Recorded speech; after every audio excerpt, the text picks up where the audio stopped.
Hello students, शिक्षा सूत्र अध्ययन में आप सबको स्वागत है। चलिए आज हम 7वीं कक्षा के मल्हार पुस्तक के चैप्टर 5 को हम अध्ययन करेंगे, जो कि नहीं होना बीमारी एक कहानी है। इनके बारे में आज हम चर्चा करेंगे, जो कि यहाँ पर कवि यानी कहानीकार हैं स्वयं प्रकाश जी। चलिए हम उनके विषय में चर्चा करेंगे।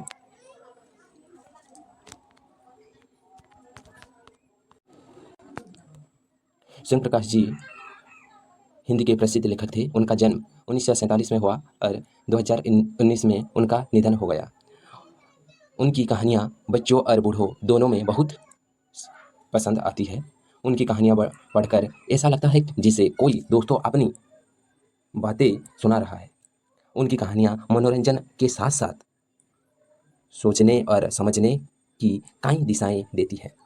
इनकी कुछ प्रसिद्ध रचनाएं हैं, जैसे कि हम देखेंगे मात्रा और भार, एक इनकी रचना, अगली किताब युवती रथ के साथी और फिनिश।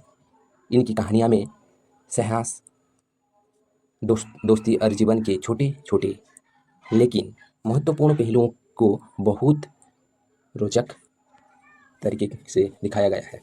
चलिए इस नहीं होना बीमारी कहानी का मुख्य बिंदु के बारे में हम चर्चा करेंगे।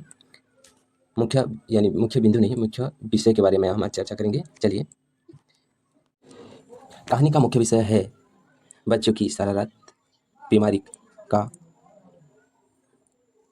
बहाना बनाना, उससे मिलने वाला सबक। यह कहानी बताती है कि झूठ बोलकर स्कूल से छुट्टी लेना कितना गलत हो सकता है। यह बच्चे को ईमानदारी, मेहनत और जिम्मेदारी का महत्व सिखाती है। साथ ही यह दिखाती है कि बीमारी का बहाना बनाना आसान लगता है, लेकिन इसके परिणाम बेरियत मुख्य भूख और पछतावे के रूप में सामने आते हैं। कहानी की मुख्य घटनाएं चलिए देखेंगे।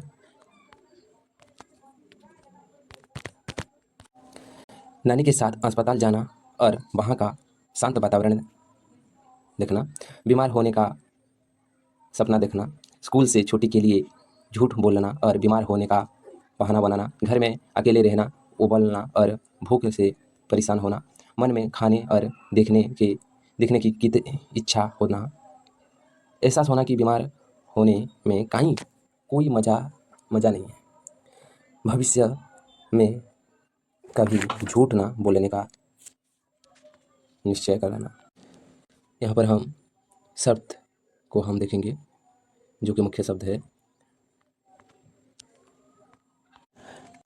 वार्ड यानी अस्पताल का कमरा जहाँ मरीज रहते हैं। सिरहाना यानी बीमार बिस्तर का वह हिस्सा जहाँ सिर रखा जाता है। गुनगुनाना यानी धीमी और स्पष्ट आवाज़ से बात करना। नर्स यानी मरीज की देखभाल करने वाली महिला। साबूदाने यानी सागों के पेड़ से बनने वाला खाने का दाना, जो बीमारी या उपवास में खाया जाता है।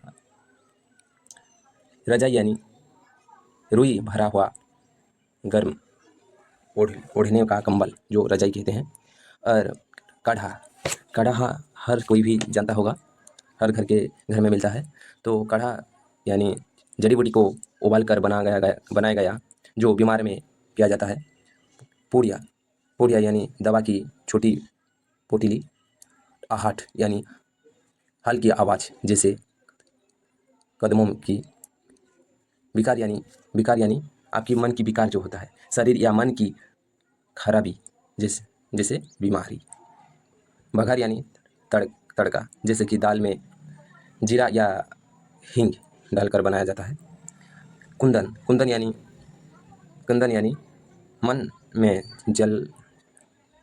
मन में जलन या दुख होने का भाव होना, उनको कुंदन कहते हैं। हम चलिए पाठ को हम देखेंगे, चर्चा करेंगे उनके विषय में।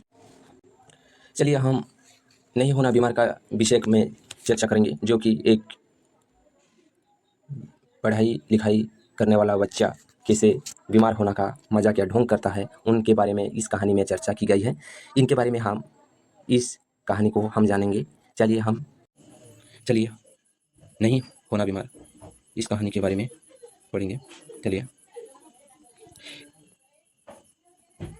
एक दिन मुझे साथ लेकर नानी जी हमारे पड़ोसी सुधाकर काका जी को देखने गई, जो बीमार थे। किसको देखने गए? सुधाकर काका को देखने गए। वे अस्पताल में भर्ती थे। अस्पताल जाने का यह यहाँ मेरा पहला अवसर था। एक बड़े एक बड़े से वार्ड में कई एक जैसे पलंग लाइन से लगे हुए थे। सब पर एक जैसे सफ़ेद चादर और लाल कमल, सफ़ेद दीवारों, ऊंची छत, खिड़कियों पर हरे पर्दे और फर्श एकदम चमकता था हुआ था। एक पलंग पर सुधाकर काका लेटे हुए थे। एकदम पास पहुंचने पर दिखाई दिया। हमें हमें देखकर सुधाकर काका जी से खुश हो गए। नानी जी ने उसके शरीर पर हाथ फेरा और उसके सिरहाने बैठ गई और हाल चाल पूछने लगी। अस्पताल का माहौल मुझे बहुत ही अच्छा लग रहा था। बड़े बड़े खिड़कियाँ के पास हरे हरे पेड़ झूम रहे थे। ना ना ट्रैफिक का शोरगुल, ना धुएं, ना मच्छर मक्खी, सिर्फ लोगों के धीरे धीरे बातचीत करने की धीमी धीमी गुनगुन, बाकी एकदम शांति। तभी सफ़ेद कपड़ों में एक नर्स आई। नर्स ने नानी जी को देखकर अभिवादन से सिर हिलाया और काका को दवाई खिलाई। नानी जी काका के लिए साबूदाने की खीर बनाकर लाई थी। नर्स से पूछा कि खिला दूं क्या? नर्स ने हाँ कहने पर उसके जाने के बाद नानी जी ने चम्मच से धीरे धीरे काका को साबूदाने की खीर खिलाई। काका ने बहुत स्वाद लेकर खीर खाई। क्या ठाठ है बीमारी को ये भी। मैंने सोचा ठाठ से साफ सुथरे बिस्तर पर लेटे रहो और साबूदाने की खीर खाते रहो। काश सुधाकर काका जी जगह में होता। कौन सोचता है? वो लड़का सोचता है कि सुधाकर काका जी के जैसे अस्पताल में भर्ती है और मज़े से खा रहे हैं साबूदाने, वैसे ही मैं होता उनकी जगह, तो मुझे भी मज़ा यानी साबूदाने खाने के लिए मुझे भी मिलती बोल के सोच रहा है। तो मैं कब बीमार हो पड़ूंगा? कौन बोल रहा है? वो लड़के बोल रहे हैं। कुछ रोज बाद एक दिन मेरा स्कूल जाने का मन नहीं किया। मैंने होमवर्क भी नहीं किया था। स्कूल जाता तो जरूर जरूर सजा मिलती। मैंने सोचा बीमार पड़ने के लिए आज का दिन बिल्कुल ठीक रहे होगा। चलो बीमार पड़ जाते हैं। कौन कहता है? वो बच्चा कहता है जो देखने के लिए उनके दादी के साथ गए थे और नानी के साथ गए थे। जो नानी जी उनको देखकर खुश होते हैं। वो बच्चा सोचने लगता है, मैंने राजी राजी से निकाला ही नहीं।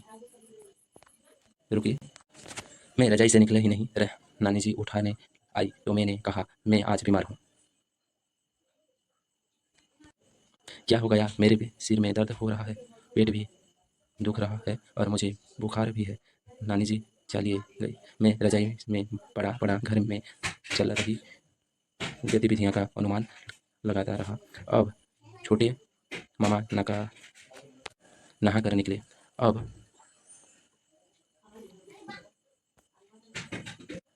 अब कुसुम मौसी रोज की तरह नाश्ता छोड़कर कॉलेज बस पकड़ने भागी।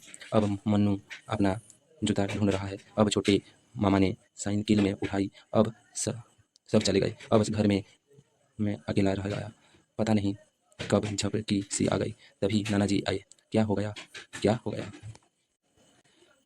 बुखार आ गया, मैंने कराते हुए कहा कि देखिए देखिए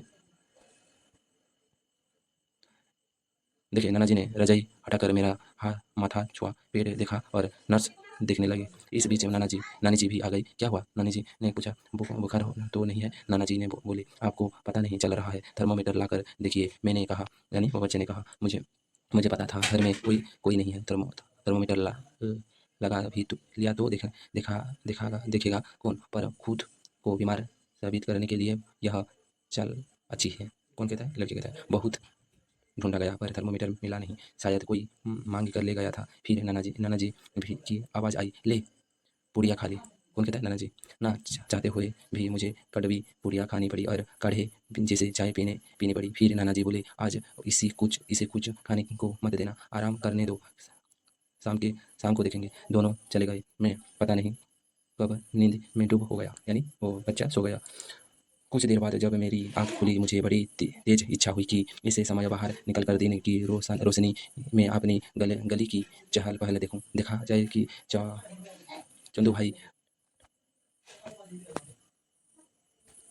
डाई क्लर्क क्या कर रहे हैं, तेज राम की दुकान पर कितने ग्राहक बैठे हैं, महेश घी सेंटर ने मलाई का भगोना आज आंच पर बढ़ाया गया या नहीं, और टेलीफोन के तारों पर कितनी चिड़िया बैठी है। लेकिन मजबूरी थी, चाहे चाहे जितनी वो हो, लेते ही रहना था। कौन बच्चा कुछ देर इधर उधर की स्कूल की दोस्तों की बातें सोचता रहा, फिर लेटे लेटे भी पीठ खुजने लगी तो उठकर बैठ गया। लेकिन बाहर कुछ आहट होने ही फिर से लेट गया। नाना जी आए, बोले, अब कैसा है सिर दर्द? कौन बोले? नाना जी आए और बच्चे को कहा, कैसा है सिर दर्द? मैंने कहा ठीक है। फिर भी एक पूरिया और खिला गए। अचानक मुझे भूख सी लगी। फिर आया साबूदाने की खीर मिलने की उम्मीद की तो सुबह ही हत्या हो चुकी थी, यानी सुबह से कुछ खाने के लिए नहीं दिया था। अब नानी जी से जाकर कहूँ कि भूख लग रही है तो वो क्या करेंगी? ज़्यादा से ज़्यादा यही कि दूध पी ले, यही कहेंगे दूध पी ले, या नाना जी से पूछने चले तो चली जाएंगे। वो कह रहे हैं भूख लगी है, और फिर नाना जी क्या कहेंगे? वही से सुबह कह रहे थे, तबीयत ढीली हो तो सबसे अच्छा अवसर है भूखे रहना, इससे सारे बेकार निकल जाएंगे। क्या मुसीबत है, बड़े रहो। क्या मुसीबत है, बड़े रहो। आखिर कब तक कोई पढ़ा रह सकता है? इससे तो स्कूल चला जाता तो ही ठीक रहता। सज़ा मिलती तो मिल जाती। कितना मज़ा आता जब रिसेस में ठेले पर जाकर नमक मिर्ची लगे अमृत फ्रूट खाते, कटर कटर कर। फिर झपकी लग गई, यानी नींद लग गई। किसको? बच्चे को। लेकिन भूख के कारण ठीक से नींद भी नहीं आ रही थी, और आँख जरा लगी भी हो तो खाने की चीज़ों दिखाई देती। गर्मा गर्मा गर्म खास्ता कचौड़ी, मावे की बर्फी, बेसन की चिक्की, गोलगप्पे, और सबसे ऊपर साबूदाने की खीर। पता नहीं क्योंकि साबूदाने की खीर सिर्फ उपवास और बीमारी में ही बनाई जाती है।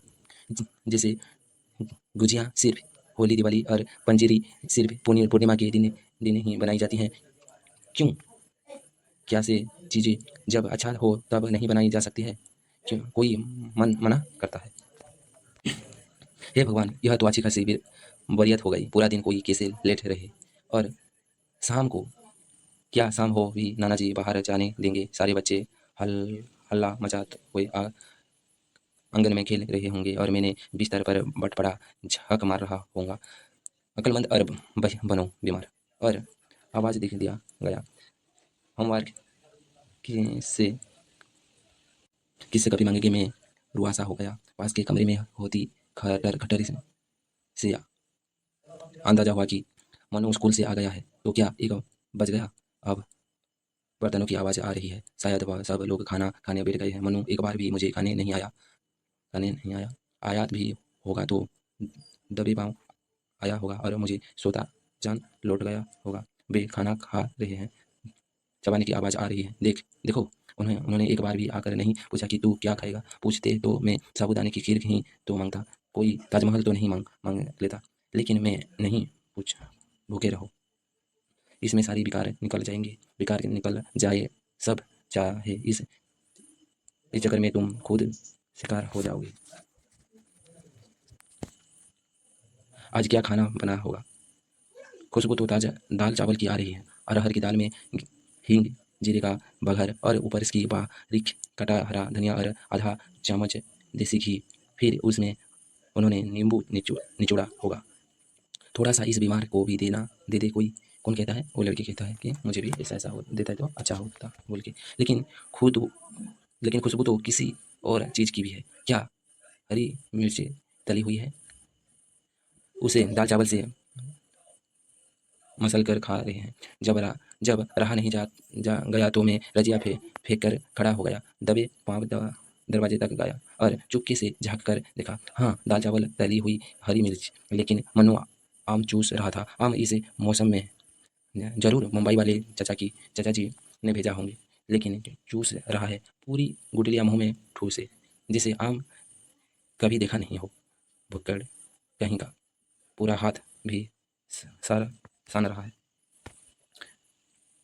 मैं जलन गुस्से और कुंडन में पास पाव पटकता वापस बिस्तर में आ गया। उस पूरे दिन मुझे भूखे पेट रहना पड़ा। सारे विकार निकल गए। इसके बाद स्कूल की छुट्टी मारने के लिए मैंने बीमारी का इसके बाद स्कूल की छुट्टी मारने के लिए मैं बीमारी का बहाना कभी नहीं बनाया। तो इसमें कहानी का विषय समाप्त होता है। तो इस कहानी का मुख्य उद्देश्य यही है कि पढ़ाई लिखाई बच्चे जो बीमार होने के लिए मजाक करते हैं और स्कूल नहीं जाते हैं, उसी को लेकर ही इस विषय में चर्चा हुई है। तो इसके बाद हम जब चैप्टर खत्म हो जाएंगे तो हम प्रश्न उत्तर की चर्चा करेंगे। तो चलिए यहाँ पर रुकेंगे और चैनल को सब्सक्राइब कीजिए और लाइक कीजिए। बाय।